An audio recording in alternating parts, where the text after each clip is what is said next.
Assalamualaikum warahmatullahi wabarakatuh. Perkenalkan, nama saya Saidin Santika, mahasiswa semester 5 FKIP UMK. Dalam video ini, saya akan menjelaskan tentang kutipan dan daftar pustaka, di mana penjelasan yang akan saya berikan meliputi definisi, fungsi, dan juga contoh. Untuk penjelasan lebih lengkapnya, simak terus video ini. Pertama, yang akan saya bahas adalah kutipan. Apa itu kutipan? Menurut Kamus Besar Bahasa Indonesia, kutipan berarti mengambil alihan satu kalimat atau lebih dari karya tulis lain untuk tujuan ilustrasi atau memperkokoh argumen dalam tulisan sendiri. Kemudian, menurut Wikipedia, kutipan adalah pengulangan satu ekspresi sebagai bagian dari yang lain, terutama ketika ekspresi yang dikutip itu terkenal atau secara tersurat dihubungkan dengan kutipan ke sumber yang asli dan ditandai oleh atau diselingi dengan tanda kutip. Lalu apa sih fungsi dari kutipan itu? Fungsi dari kutipan itu yang pertama, menghindari pengutip dari kegiatan plagiarisme. Yang kedua, membantu pembaca memahami lebih lanjut tentang ide pokok dari pengutip. Kemudian yang ketiga, pengutipan yang tepat akan mengamankan penulis pada ide orang lain yang salah. Kemudian yang keempat, sumber pengutipan yang digunakan dapat memberikan nilai terhadap karya ilmiah yang sedang atau telah dibuat. Kemudian yang kelima, menguatkan tulisan pengutip melalui kutipan yang dimuat dalam karya ilmiahnya yang sedang dibuat. Kemudian dalam kutipan ada dua jenis kutipan. Yang pertama, kutipan langsung. Dalam penulisan kutipan langsung, penulis mengutip tulisan orang lain apa adanya tanpa mengubah isi tulisan yang dikutipnya. Pengutipan ini digunakan jika penulis menganggap perlu adanya penegasan terhadap pernyataan yang ditulis. Kemudian dalam penulisan pengutipan terdapat dua cara, kutipan singkat dan kutipan panjang untuk kutipan langsung. Penulisan kutipan singkat ditandai dengan tanda baca petik, dan bagian yang tidak dikutip dituliskan dengan tanda elips atau titik 3 yang bentuknya gambar titik 3. Bagian selanjutnya adalah menuliskan sumber diperoleh informasi mengenai kutipan tersebut. Penulisan sumber kutipan tersebut dinyatakan dengan cara menuliskan nama penulis, menulis kutipan tersebut, kemudian tahun, dan halaman berapa kutipan tersebut diacu. Kemudian, sumber acuan yang digunakan pada kutipan panjang sama dengan tata cara penulisan pada kutipan singkat. Berbeda dengan kutipan singkat, penulisan kalimat yang dikutip dengan cara kutipan panjang tidak dapat langsung dimasukkan ke dalam teks atau paragraf. Penulisan kutipan panjang dilakukan apabila kalimat yang dikutip lebih dari baris, sehingga kalimat yang dikutip diletakkan pada paragraf tersendiri dengan ukuran huruf yang lebih kecil dan letaknya lebih masuk paragraf daripada paragraf yang sebelumnya. Kemudian ada kutipan tidak langsung. Kutipan tidak langsung merupakan jenis kalimat yang ditulis kembali yang disesuaikan dengan bahasa sendiri, sehingga teks yang dikutip mungkin akan terlihat berbeda dengan teks aslinya, karena penulis melakukan prafase pada teks tersebut. Pengutipan secara tidak langsung banyak digunakan untuk menghindari plagiarisme, sehingga banyak penulis yang menulis kutipan secara tidak langsung dan mendapatkan sumber referensi dari teks yang dikutip. Kemudian dalam kutipan tersebut terdapat istilah ibid, opcit yang ada di dalam catatan kaki atau footnote dalam penyusunan karya ilmiah, artikel, dan sebagainya. Kemudian untuk penjelasan ibid, opcit, dan logcit, yang pertama ada ibid. Ibid merupakan sebuah catatan kaki di mana menerangkan jika catatan tersebut sama dengan catatan yang ada sebelumnya, atau dengan kata lain, catatan yang berada di atasnya. Lalu, ibid merupakan singkatan dari ibidem, yang artinya di tempat yang sama. Jika suatu pustaka atau sumber yang baru saja dikutip, atau belum diselingi sumber pustaka lain akan dikutip lagi, maka cukup menggunakan IBIT dan diikuti dengan nomor halaman buku, kemudian dengan catatan masih dalam tempat yang sama. Contohnya, misalkan halaman 13.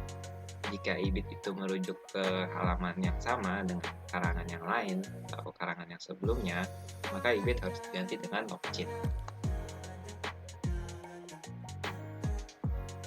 Kemudian sebelum masuk logcheat, ada penjelasan tentang object. Object merupakan sebuah catatan kaki di mana yang menerangkan jika catatan tersebut diselingi oleh catatan kaki yang lainnya.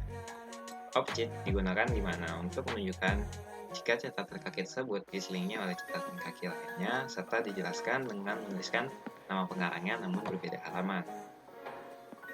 Object merupakan singkatan dari opere citato. Artinya telah dikutip.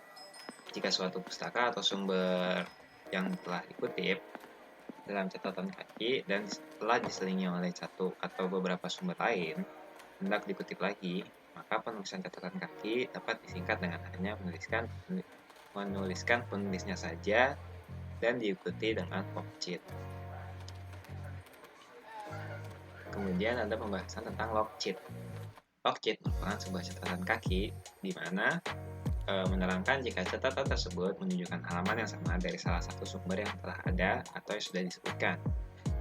Logcheat digunakan di mana untuk menunjukkan catatan kaki tersebut diselingi oleh catatan kaki yang lain serta dijelaskan dengan menuliskan nama pengarangnya dan mempunyai halaman yang sama dengan catatan kaki yang ada sebelumnya. Logcheat itu merupakan singkatan dari loco citato yang artinya kutip dari tempat yang sama. Bila hendak mengutip halaman yang sama dari sumber yang baru saja dikutip atau belum diselang oleh sumber lain, maka catatan kaki tersebut cukup disingkat dengan logcheat. Kemudian ada penjelasan tentang daftar pustaka. Apa itu daftar pustaka? Daftar pustaka adalah sebuah daftar yang berisi tentang semua buku atau tulisan yang dijadikan acuan atau landasan dalam penelitian yang sedang ditulis oleh sang peneliti. Kemudian ada beberapa manfaat untuk pencantuman daftar pustaka atau catatan kaki bagi penulis, pembaca, atau penyumbang data sumber yang diambil. Yaitu yang pertama ada memenuhi etika penulisan pastinya. Kemudian sebagai ucapan terima kasih penulis kepada penyumbang data. Kemudian ada sebagai pendukung ide seorang penulis karena biasanya sumber yang diambil ditulis oleh pakar yang terkenal. Lalu sebagai petunjuk juga untuk melacak kebenaran data yang telah diambil oleh si pengarang atau penulis. Yang terakhir sebagai referensi silang yaitu menunjukkan pada halaman atau bagian mana data itu diambil. Kemudian ada tujuan penulisan sumber kutipan dan daftar pustaka.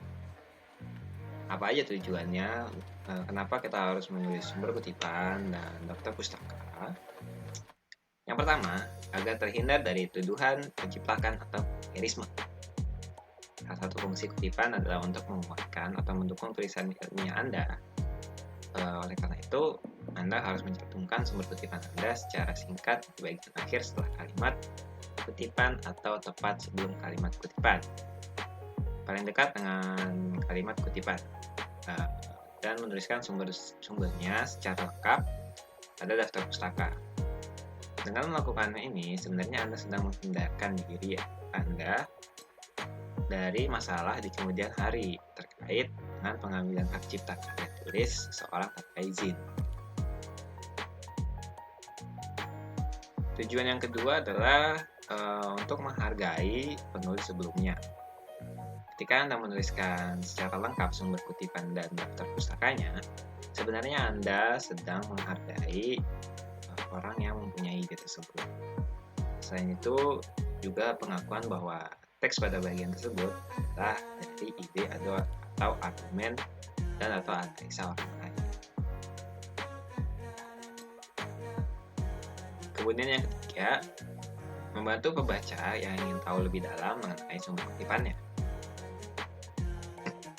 Salah satu manfaat dari menulis sumber kutipan dan daftar pustaka secara lengkap adalah membantu pembaca yang ingin mengetahui lebih dalam tentang kutipan tersebut.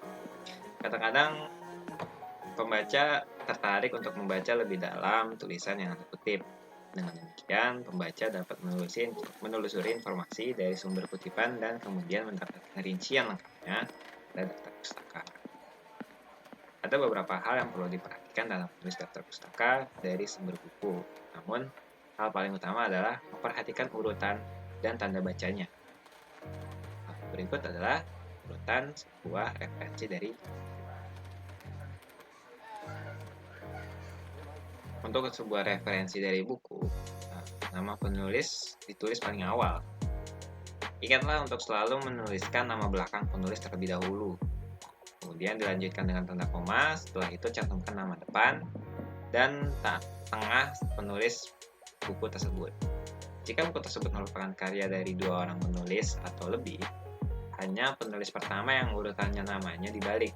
Penulis kedua dan seterusnya berada setelahnya dengan urutan yang sesuai nama aslinya.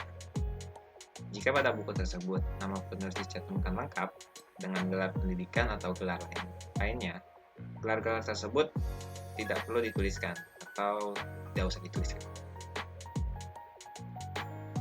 Terima kasih banyak yang sudah menonton sampai akhir, sampai titik ini. Mohon maaf jika buat saya masih banyak salah-salah kata atau kesulitan berbicara. Like kalau suka, komen tentunya. Semoga video ini bermanfaat untuk kalian.